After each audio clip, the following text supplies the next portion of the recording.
Christmas morning on the most beautiful island that my family so dearly loves, Stradbroke Island, Queensland, Australia. My grandparents called me and my family to the table, and at first I thought they were going to give us a big present and say Merry Christmas, but what came after was far from a gift. As I was only 12, I didn't really understand what they were saying back then, and as the years went on, I started to realize it a bit more. My grandparents told us that my grandpa had been diagnosed with a non-curable disease called familial amyloidosis. This hereditary disease was going to harm his heart and some of his internal organs. Day by day, pieces of his heart would start to get blocked, and soon the last little piece of heart muscle will become blocked, and one of my best friends will be gone forever. At this point, the doctor told us he only had 7 years to live, but fortunately, he was chosen to be on a compassionate use of a drug last year that could help him live longer. Grandpa said what helped the most was getting a diagnosis early. Fortunately for my family, my grandfather's brother, my great-uncle, also had this non-curable disease and died in November 2017. Seeing my great-uncle like that made me really emotional, and what made it worse was to think that my grandpa would have to go through this in a few years. My grandpa is truly the nicest, most caring man you will ever meet. He worked in social services most of his life, and along with their 3 kids, there was never a time we would just be the 5 of them in the old Queenslander in my hometown, Roma. They would always take teenagers home, give them somewhere warm to spend the night, feed them for weeks and even months. After being diagnosed, they decided to both retire and travel in their old age, as they could never afford it in the past. They loved camping, so they went on many camping trips. And throughout my mother's childhood, there was never a time where this household would be anything else but love. My grandparents went to travel before my grandpa became too sick, and they can truly say, just like Johnny Cash, one of my grandfather's favorite, that they've been everywhere, man. A song originally written about Australia by an Australian in 1950. This man has taught me so many valuable lessons, from how to drive, how to fish. He shared some of his favorite songs that are now mine as well. He just showed me the real meaning of love and family. Despite being sick, he always has a smile on his face, and despite the tears that sometimes in my eyes, he always still manages to put a smile on my face. Unlike most girls, I don't wish for the impossible. I don't wish for all the money. I don't wish for gold. I don't wish for the fanciest car, although that 79 series will be mine soon. I don't wish to be the most popular girl in grade 12, but the one wish I do have is for my best friend to be my best man at my wedding someday. And I pray to God each day that he can let me have him just until then. That'd be the best gift, Grandpa. And I forgot to say earlier, but my mom, my brother and I, we did a speed test too to see if we had the gene, but we don't. So that's a great gift.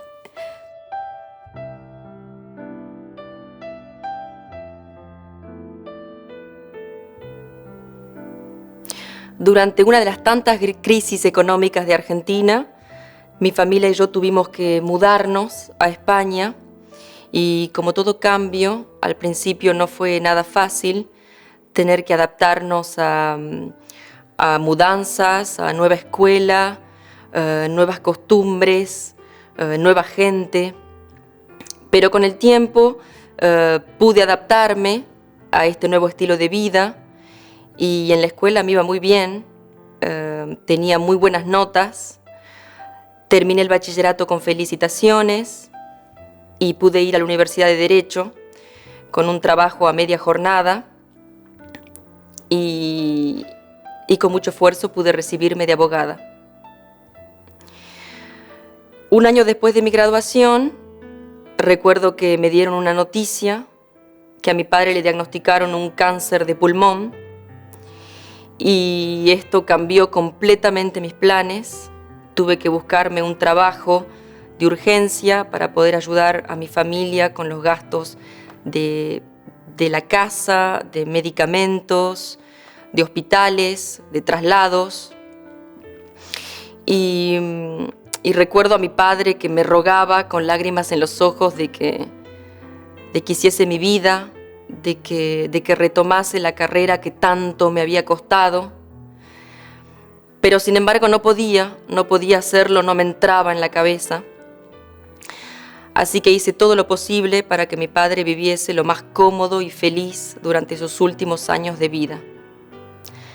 Desgraciadamente mi padre falleció 2 años después. Y más tarde pude asociarme con unos profesionales y abrimos nuestro primer bufete de abogados acá en Madrid. Nos estaba yendo muy bien, teníamos grandes proyectos, muchos clientes, hasta que me diagnostican amyloidosis.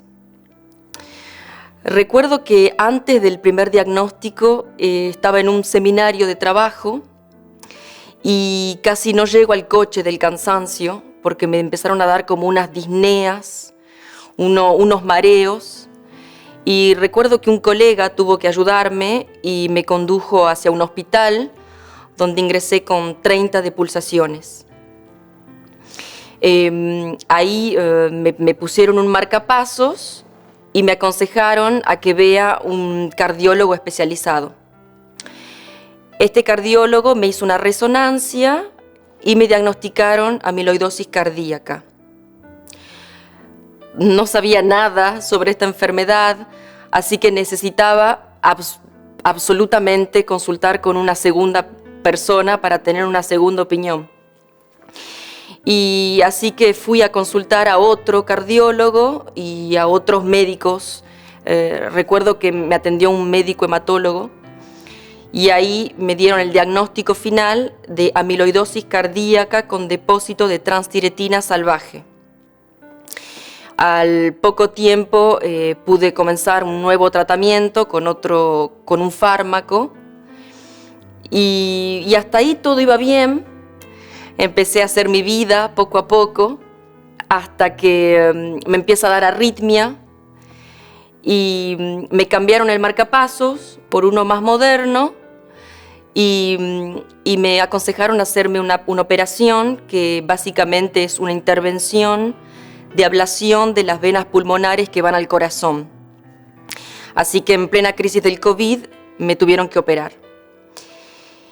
¿Y qué puedo decir? Yo a la enfermedad la llevo bien psicológicamente. Cuando me diagnosticaron amiloidosis, pero sobre todo cuando me dijeron que no tenía cura, estuve triste, estuve mal, estuve deprimida, pero mi familia y amigos hicieron que me cambiara el chip y así pude salir adelante, pude buscarme cosas para hacer. Y por eso quería aconsejarle a mis compañeros de enfermedad de que por más que la calidad de vida nos haya disminuido, les aconsejo de que podemos seguir adelante y podemos hacerlo porque todavía podemos hacer un montón de cosas, aunque pensemos que no. Y ahora que lo pienso también, recuerdo que a mí me dieron entre 2 y 3 años de vida y estoy dispuesta a vivir 10 años o más porque estoy convencida de que podemos lograrlo. Y también he comprobado que rodearse de familia y amigos es muy importante. Es como un remedio, una dosis extra para esta enfermedad. Hola. Mi nombre es Victoria, tengo 30 años y todo lo que les acabo de contar es la historia de mi abuela de 80 años.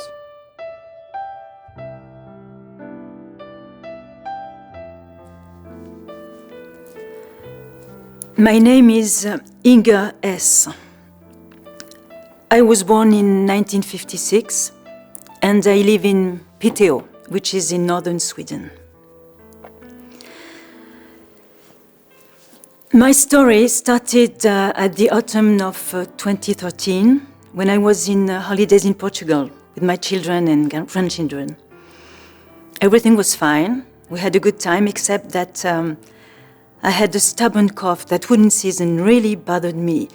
It was very persistent, very unusual. I came back to Sweden and it happened to be a heart failure. So at the turn of 13, 14, an ultrasound was done, and the doctor sees that my heart is very, very thickened.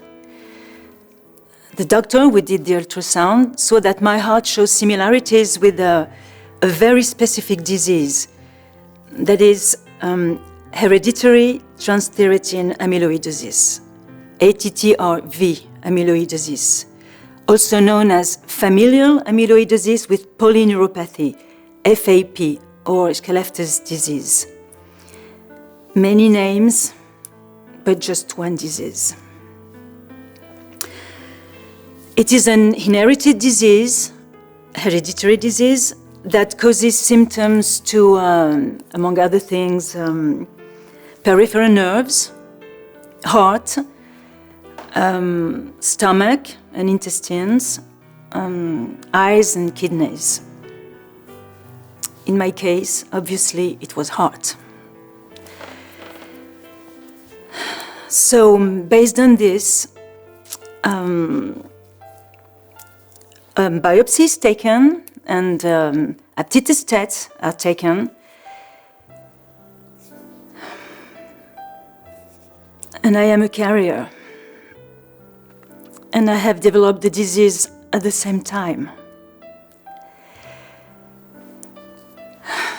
So you make this unique discovery that you carry an unusual mutation, GLU54LEU, that you don't know, you never heard of it before. And we are only 4 people in the world to carry this mutation, and we are all related to each other. It's hereditary.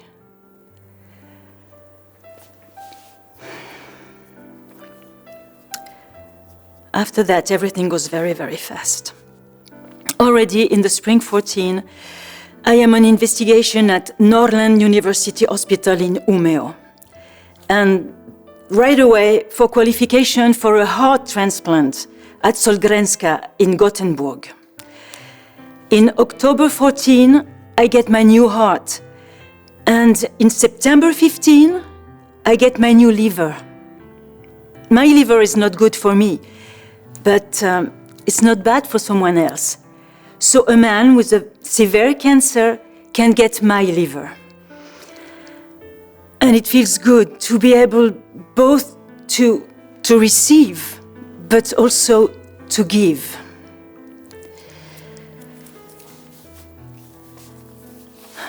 Today, I live a good life, despite my illness. And I have just completed a 3 years art line at Fremnas Folk Art School, and now I paint with my new heart for life. All the best to you all.